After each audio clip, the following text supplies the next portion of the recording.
Click the bell icon and subscribe to our channel so that you will not miss any classes. Hello, welcome to class. Now, let us discuss the mechanism of action of restriction endonucleases. That is, how they cut the DNA and how it is possible to rejoin that cut ends with the other DNA molecules.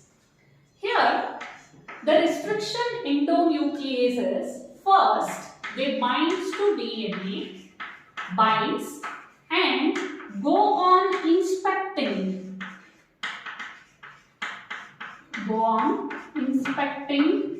the DNA, and whenever it finds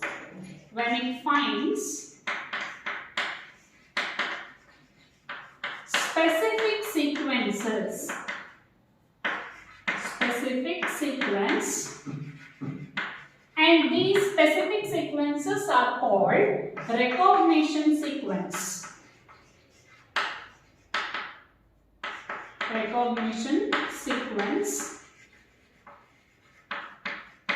At the recognition sequence, it will cut the DNA by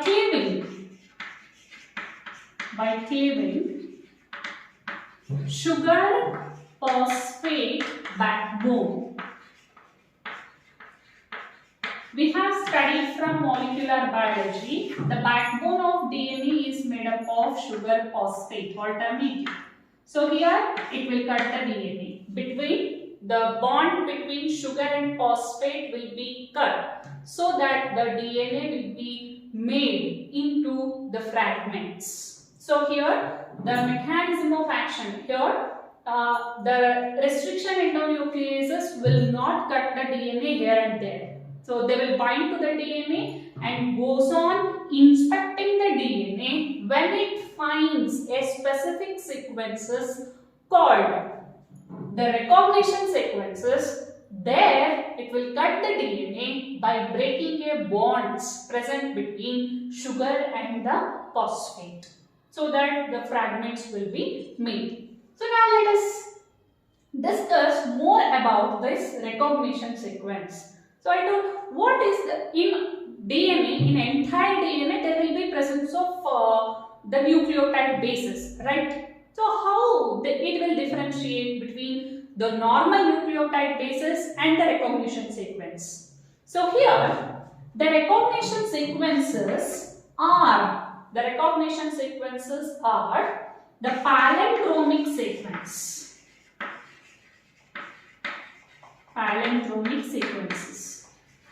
So to understand it, let us take an example of a palindrome. In a word, there are group of letters, right? In a word, if that word in a word, if it reads same from both sides. For example, I take a letter Malayalam.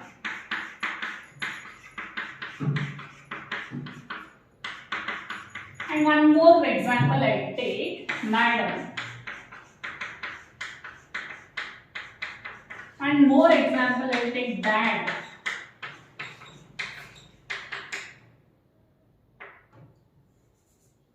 Little. L-I-R-I-L. Little. So if you see these words, if you read from here to here, Malayalam, and if you read from here to here, the meaning will be the same, or the pronunciation will be same. Same here also, madam. And here also dad. Here also level. So like way, the recognition sequences are the palindromic sequence, which means the sequences will be read the same from both the directions. But here, whenever we apply this to the DNA sequence, in DNA,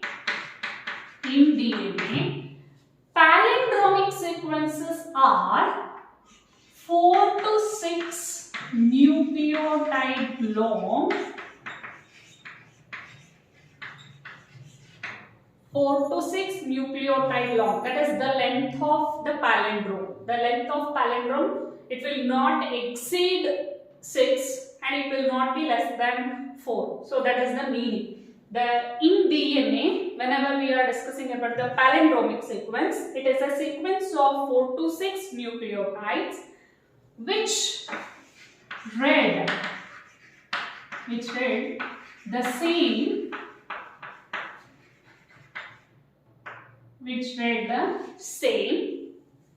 when the orientation of reading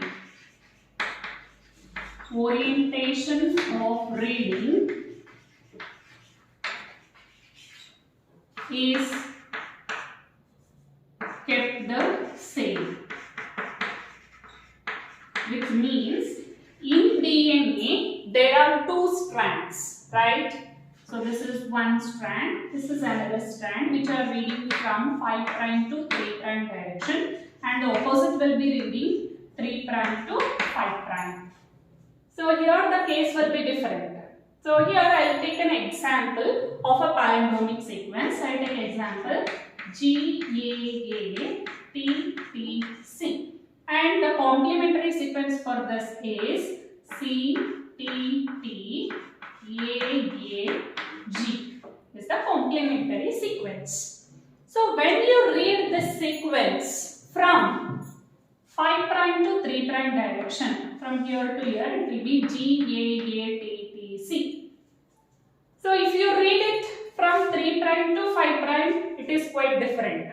So we will not call it as a palindrome. It is applied for the complementary strand. In a complementary strand, if we read it in the same orientation, that is from 5 prime to 3 prime, you should read from 5 prime to 3 prime only. If you read from 3 prime to 5 prime, the reading, the word will be different. So here, when we read it from 5 prime to 3 prime, it will be same, GAATTC. So that is the meaning. When the orientation of reading is kept the same or it is kept constant. So that is called palindromic sequence. So I will take one more example. So here is the sequence 5 prime to 3 prime, 3 prime to 5 prime. CCGG. So here GGCC. So 4 letters.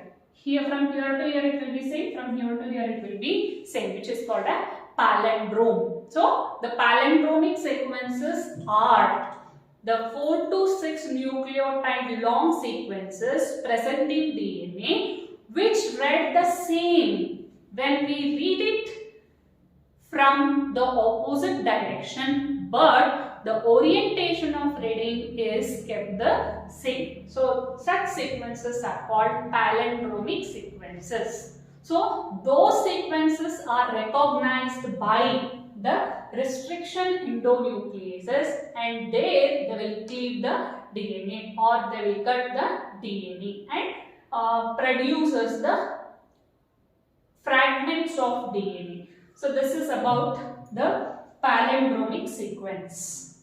So got it about palindromic sequence. So palindromic sequence, when we apply to the word, it is quite different. Meaning will be same, but whenever we are conveying with the DNA, it is here orientation of reading is very much important. So now let us discuss the mechanism, how exactly it will cut the DNA. The restriction endonuclease is cutting the DNA. I told first it will recognize or it will bind to the palindromic sequence, or maybe we can call it as a recognition sequence. And for each restriction endonuclease, there are different restriction sites. So the restriction sites are different for different types of restriction endonucleases. Remember that. And I take example of restriction endonuclease EcoR1, which is widely used. And the restriction site for this enzyme is GAAT. C. So here 5 prime to 3 prime, and here is complementary sequence C, T, T, A, G.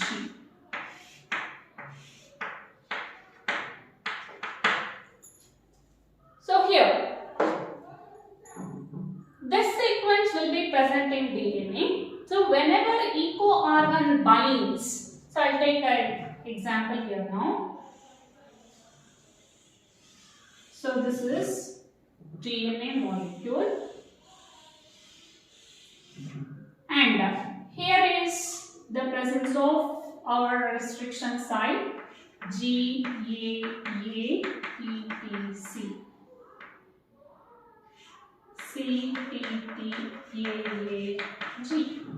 So, and now here binds the eco-R1. It will not cut here because its restriction site is not present here. So it will go on inspecting the DNA. When it finds the restriction site, it will bind here and cut the DNA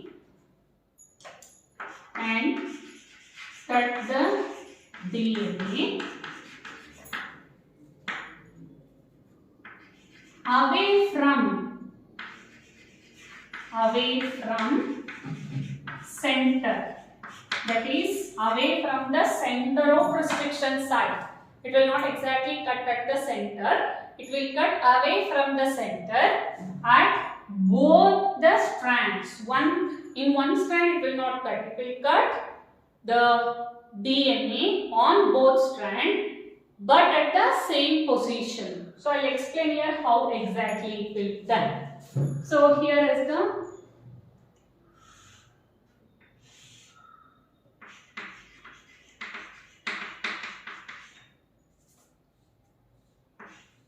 C, T, T, A, G. So I will take one more sequence so that how joining will be done. So that we can understand easily. So here is one more strand having the same restriction site.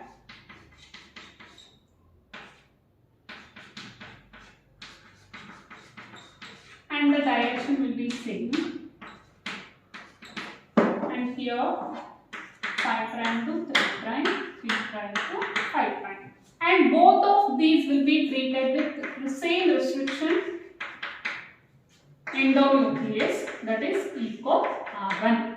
Now, eco-R1, what it will do is, it will cut the DNA on both the strands between G and A.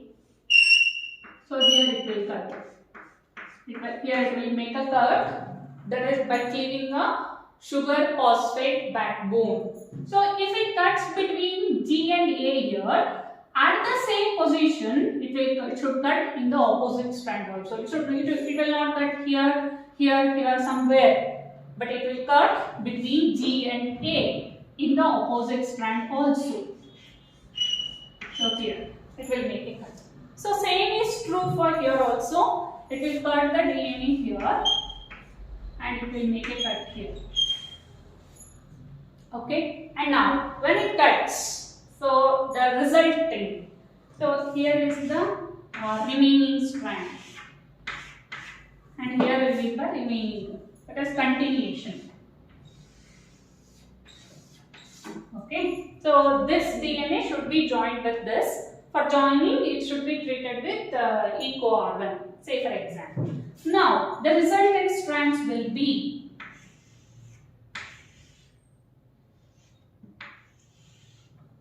here, so it will make a cut here, right? So here this type separation will be done like this, and here the separation will be like this. So this part will be removed and this part will be removed. The removing part I will show you.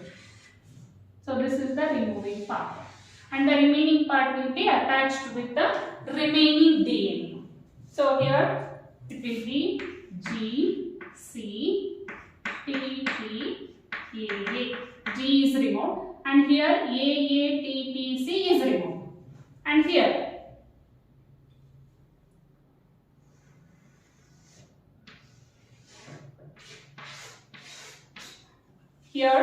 the remaining will be G here, nucleotide G is remained, C, T, T, A is remained, and apart from this will be removed. But the ends are same. Here is 3 prime, here is 5 prime, here is 5 prime, and here is 3 prime. Now, it will result in a length of DNA single stranded. That means EcoR1 enzyme will cut the restriction site in such a way that there is a creation of sticky ends. Sticky ends, or they are called staggered ends. Sticky ends or staggered ends means a piece or some length of DNA is remained as a single strand. If you observe here, from here onwards it will be double strand. Only this part is single strand. And in this DNA, only this part is single strand, and from here onwards it is double strand. And you have studied from the molecular basis of inheritance that the complementary strands will always make a base pair. So which means here it is complementary. Here it is AATT is complementary to TTAA. So now when we combine these two strands, or when we brought these two strands together in presence of enzyme, in presence of DNA ligase, both the DNA molecules are joined. So now the joining will be like this.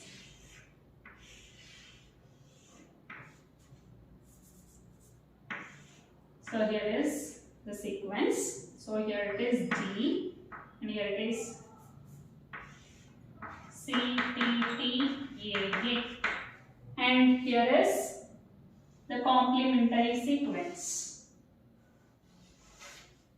So here it is G, C, T, T, A, and now both the strands are joined, and this joining will be possible only in presence of enzyme DNA ligase. And for joining, the requirement will be the production of sticky ends.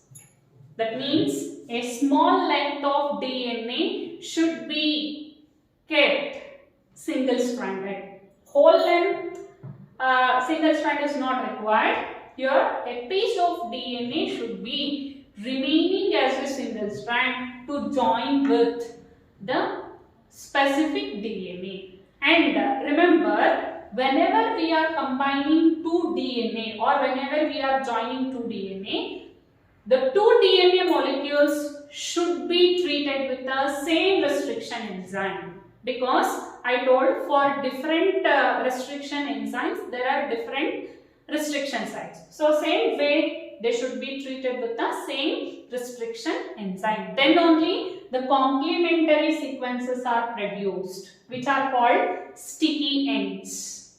And there is a production of blunt ends. That is, there are some restriction endonucleases which will not produce a single strand, small length of single strand.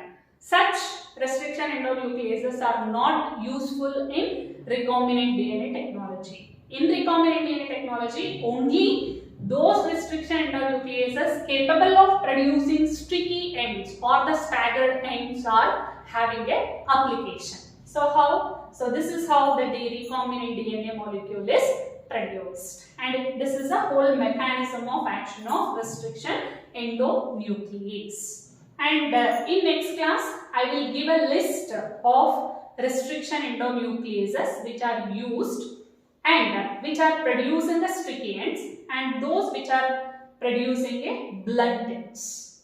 Okay.